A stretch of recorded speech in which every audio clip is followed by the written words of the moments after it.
नौकरी वाली बहू।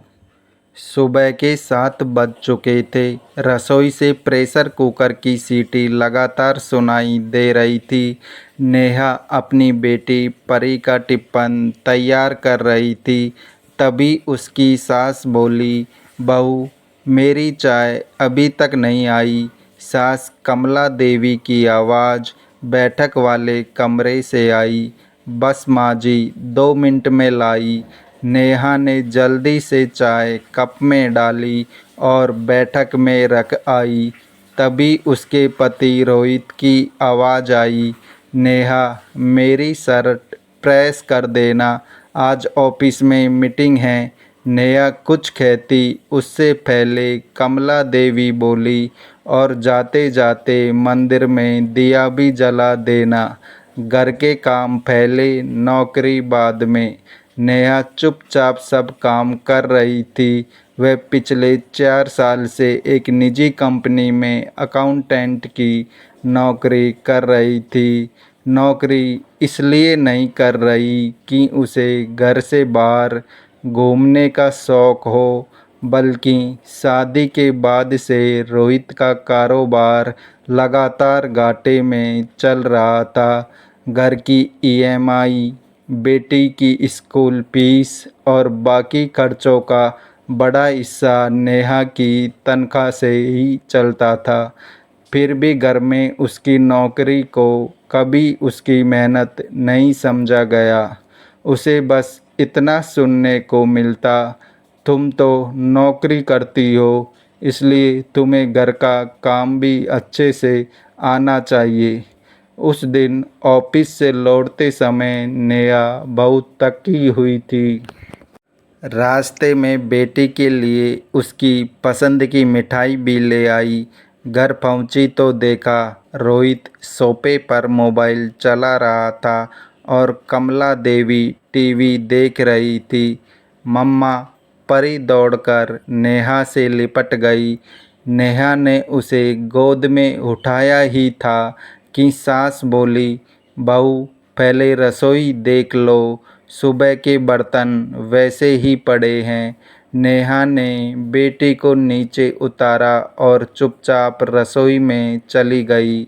बर्तन धोते धोते अचानक ही उसकी आंखों से आंसू गिरने लगे। उसे याद आया कि अगले महीने कंपनी में उसकी पदोन्नति होने वाली थी। इसके साथ ही उसे दूसरे शहर की शाखा में भेजे जाने की संभावना भी थी।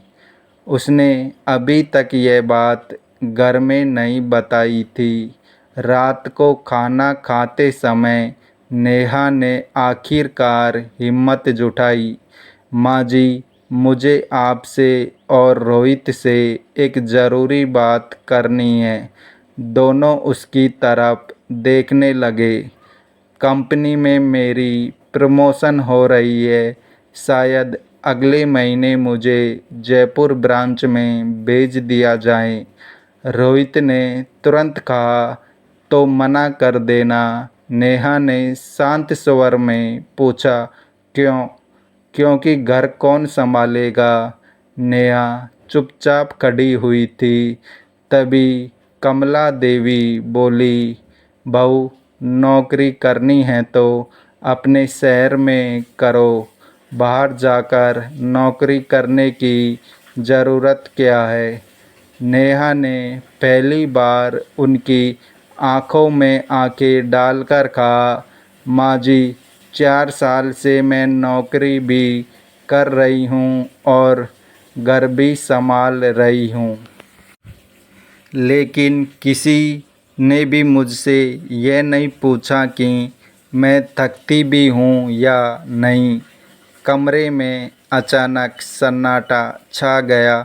रोहित ने धीमे स्वर में कहा, तुम्हें घर के लिए थोड़ा समझौता तो करना ही पड़ेगा।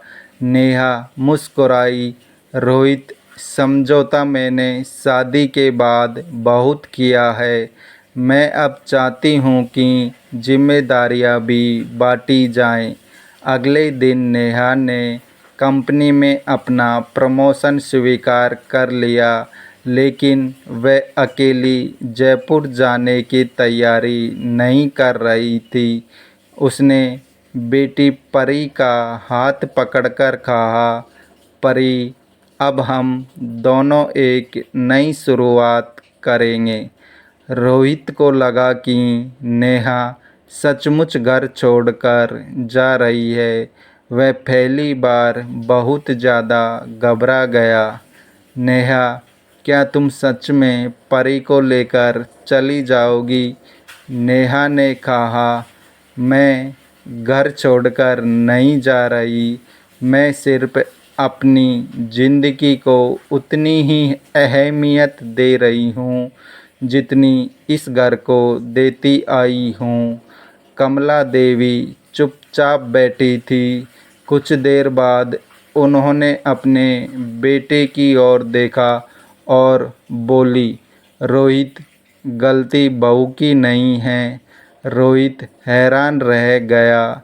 माँ ने आगे कहा, जिस लड़की ने इतने साल हमारे घर का खर्चा संभाला, बेटी को संभाला और घर भी संभाला, हमने कभी उसकी थकान नहीं देखी। फिर उन्होंने नेहा का हाथ पकड़ लिया।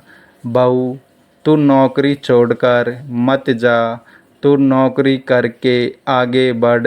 अब घर के काम हम सब मिलकर करेंगे। रोहित ने भी सिर झुका लिया। वह बोला, कल से परी को मैं स्कूल छोड़ दूँगा। रात का खाना भी मैं बनाऊँगा, यानी कम से कम बनाने की कोशिश ज़रूर करूँगा। नेहा की आंखों में खुशी के आंसू आ गए। उस दिन उसे पहली बार लगा कि नौकरी सिर्फ तनख्वाह कमाने का साधन नहीं होती। कभी कभी नौकरी एक औरत को यह याद दिलाती है कि उसके सपनों की भी कीमत है। कुछ महीनों बाद नेहा जयपुर की नई शाखा में काम कर रही थी। रोहित ने भी अपने कारोबार को नए तरीके से शुरू किया और घर में कमला देवी ने परी की जिम्मेदारी संभाल ली। अब जब नेहा शाम को घर लौटती तो दरवाजे पर परी दौड़कर आती। मम्मा, आज पापा ने खाना बनाया है। नेहा हंसते हुए कहती, अच्छा, तो आज मेरी छुट्टी हुई। तभी कमरे के अंदर से रोहित की आवाज़ आती है, छुट्टी नहीं मैडम, आज आपकी पसंद का खाना बनाया है। नेहा मुस्कुरा देती है। उसे समझ आ गया था कि घर तभी सच में घर बनता है जब उसमें किसी एक इंसान की नहीं, सभी की जिम्मेदारियां होती हैं। दोस्तों, अगर आपको यह कहानी पसंद आई हो तो आप अपनी राय ज़रूर बताएं। फिर मिलेंगे एक नई और दिल को छू लेने वाली कहानी के साथ। धन्यवाद।